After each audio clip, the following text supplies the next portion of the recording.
Hello students, I am Anjali Patel from Samarpan Gyan School. Today we are going to learn Hindi of class 8. In Hindi, we are going to study about the lesson number 2, lakh की चूड़ियाँ। तो चलो बच्चों, आज हम जानते हैं कि बदलू काका और लेखक का संबंध आपस में कैसा था। कि हमने यह तो देख लिया कि बदलू काका है एक मणिहार का काम करता है और उनका जो काम है, उनका जो कार्य है वो कहीं ना कहीं पैतृक मतलब कि पहले से यह काम उनके पिताजी भी करते आए हैं। और बदलू काका का जो स्वभाव है वो कहीं ना कहीं सीधा है। वो ज़्यादा से ज़्यादा किसी के साथ झगड़ा नहीं करता है। कि यहाँ पर लेखक बदलू काका के संबंध में उसके मामा होते हैं, परंतु गांव के बच्चे उन्हें काका कह के पुकारते थे, जिसके लिए यहाँ पर लेखक भी उसे बदलू मामा की जगह पर बदलू काका कहते हैं। और यहाँ पर लेखक को बदलू काका बहुत पसंद थे। क्यों? क्योंकि बदलू काका उसे रंग बेरंगी गोलियाँ भी देते थे। इतना ही नहीं, बदलू काका भी कहीं ना कहीं लेखक को बहुत मानते थे, जिसके लिए वह उन्हें प्यार से लल्ला कहकर बुलाते थे। और यह सब यहाँ पर हमें बताया गया है। और इतना ही नहीं, लेखक सदा उनके पास जाते रहते थे और उनकी बनाई हुई चूड़ियों को बार बार देखते ही रहते थे। और यह सब हमने पिछले वीडियो में देखा था। और बच्चों, यहाँ पर हमने यह भी सीखा था कि बदलू काका है वो चूड़ियाँ बेचने के बदले में पैसे नहीं लेता था, पर वह चूड़ियाँ बेचने के बदले में अनाज लेता था। और यहाँ पर बदलू काका अगर किसी के घर पे ब्याह का अवसर आता है तो बदलू काका अपनी कीमत निकालने में पीछे नहीं हटता था। मतलब कि तभी वह अपनी ज़िद पे अड़ जाता था कि जिसके बदले में वो ढेरों अनाज, कपड़े और कहीं पगड़ी भी लेता था।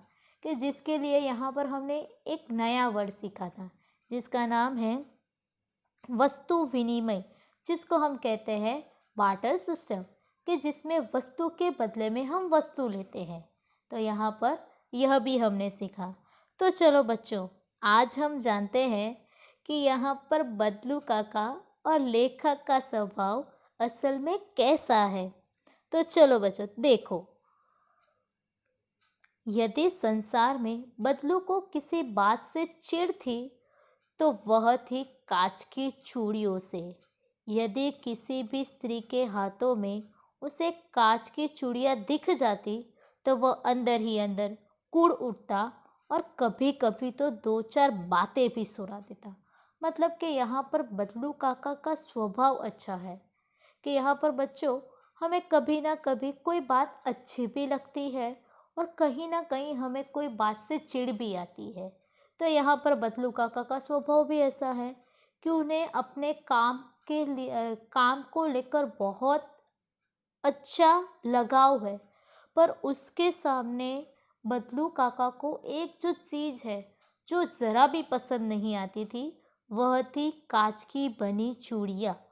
कि यहाँ पर लेखक को यह बात पता चलती है कि बदलू काका को अगर किसी बात से चिढ़ आती थी, मतलब कि गुस्सा आता था जिसको देखकर, तो वो था कांच की बनी हुई चूड़ियाँ। और यदि वो किसी स्त्रियों के हाथ में कांच की बनी चूड़ियाँ देख लेता था तो अंदर ही अंदर वो गुस्सा हो उठते थे। और कई बार तो उसने दो चार स्त्रियों को सुना भी दिया था। मुझसे तो वह घंटों बातें किया करता। कभी मेरी पढ़ाई के बारे में पूछता, कभी मेरे घर के बारे में, और कभी यूँ ही शहर के जीवन के बारे में। मैं उससे कहता कि शहर में सब कांच की चूड़ियाँ पहनते हैं, तो वह उत्तर देता, शहर की तो बात ही और है लल्ला, वहाँ तो सभी कुछ होता है। वहाँ तो औरतें अपने मर्द का हाथ पकड़कर सड़कों पर घूमती भी है, और फिर उसकी कलाइयाँ नाजुक होती है ना, लाख की चूड़ियाँ पहन तो मोच न आ जाए। मतलब कि यहाँ पर लेखक है वो बदलू काका के घर पे घंटों भर बैठे रहते थे। 1 घंटे, 2 घंटे, 3 घंटे, कई बार तो बहुत सारे घंटे भी वो वहाँ पर बैठे रहते थे। और जब भी लेखक और बदलू काका आपस में मिलते थे और बहुत सारी बातें होती थी, तो उसमें 3-4 बातें साधारण थी, कि मतलब कि बदलू काका हर बार पूछते थे। और कौन कौन सी बातें थी? तो पहली, तुम्हारी पढ़ाई के बारे में, मतलब कि उनकी पढ़ाई कैसे चल रही है, उनके बारे में पूछते थे। उसके बाद उसमें घर पे सब कैसे है, कि लेखक के घर पे सब उसके माता पिता सब कैसे हैं। और उसके बाद यह बात भी पूछते थे कि तुम्हारा शहरी जीवन कैसा है। कि यह 3 बातें थी जो बदलू काका हर बार उसे पूछते थे। और जब मैं बदलू काका को कहता था कि शहर में काका सब लाख की चूड़ियाँ नहीं पर कांच की चूड़ियाँ पहनता है, और तब जब ये वाक्य बदलू काका सुन लेता है तो वह उत्तर में क्या देता था? शहर की तो बात ही अलग है लल्ला। कि यहाँ पर जो बदलू काका है वो कटाक्ष में यह कहता है कि तुम्हारे शहर की तो भाई कुछ बात ही अलग है लल्ला, वहाँ तो सब कुछ होता है, कि आपके शहर में तो सब कुछ चलता है। इतना ही नहीं, आपके शहर में तो यहाँ पर औरतें और मर्द अपने हाथ पकड़ कर चलते हैं। और उनके कलाइयों में अगर कांच की चूड़ियाँ है, मतलब कि उनकी कलाइयाँ बहुत ही नाजुक है। अगर वो हमारी तरह यहाँ पर रहने वाली स्त्री की तरह अगर लाख की चूड़ियाँ पहनेगी, तो कहीं ना कहीं उसकी जो कलाइयाँ है उसमें मोच न आ जाए। उस तरह बदलू काका है वो अपने विचार को लेखक के सामने प्रकट करता है। कभी कभी बदलू मेरी अच्छी खासी खातिरदारी भी करता। जिस दिनों में उसके गायों के दूध होता, वह सदा मेरे लिए मलाई बचा कर रखता। और आम की फसल में तो मैं रोज ही उनके यहाँ 2-4 आम खा आता। परंतु इन सब बातों के अतिरिक्त जिस कारण वह मुझे अच्छा लगता, वह था उसकी लगभग रोज ही वह मेरे लिए 2-4 गोलियां बना देता। मतलब कि यहाँ पर हमें चित्र में दिख रहा है कि बदलू काका के वहाँ पर गाय भी है। कि यहाँ पर कई बार लेखक बदलू काका के घर पे जाता था, तो बदलू काका उसकी बड़ी अच्छी खातिरदारी करते हैं। और वो किस प्रकार खातिरदारी करते थे, कि यहाँ पर बदलू काका के घर पे हमें यहाँ पर चित्र में गायों भी दिख रहे हैं। और जब वो गाय का दूध होता था, मतलब कि उनके घर पे अगर गाय का दूध होता था, तो बदलू काका है वो दूध में से मलाई बचाकर किसके लिए रखता था? लल्ला के लिए।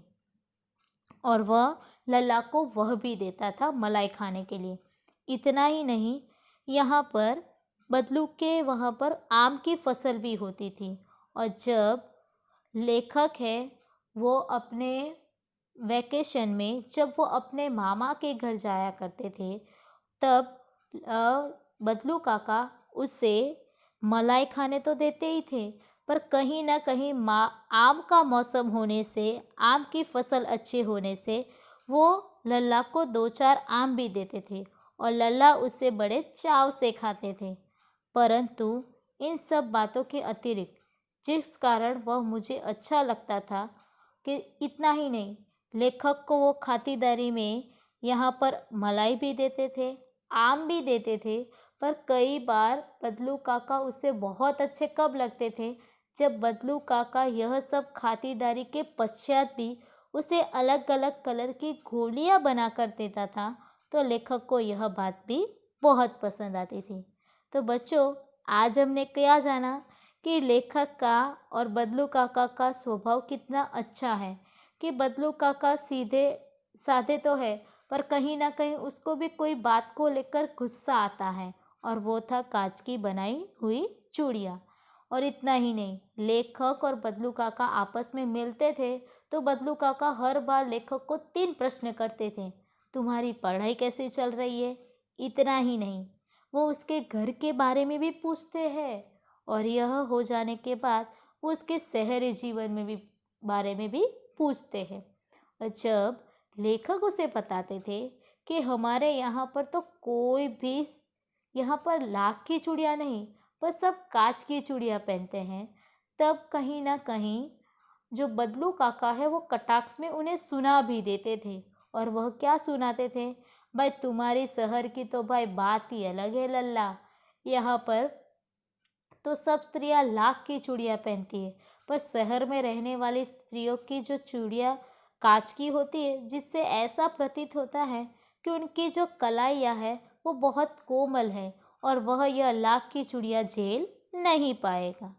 और कई बार तो लेखक की खातिरदारी भी बहुत अच्छे से करते थे बदलू काका, जो उसे मलाई भी देते थे खाने के लिए। आम का मौसम है तो आम भी देते थे। और इतना ही नहीं, कई बार तो ये सब देने के पश्चात भी बदलू काका उसे रंग बेरंगी गोलियां भी देता है। तो बच्चों, उसके बाद के वीडियो में हम यह देखेंगे कि बहुत सालों के बाद जब लेखक बदलू काका को मिलने जाते हैं तो वो क्या बदलाव देखता है, जिसके बारे में हम उसके बाद के वीडियो में जानेंगे। धन्यवाद।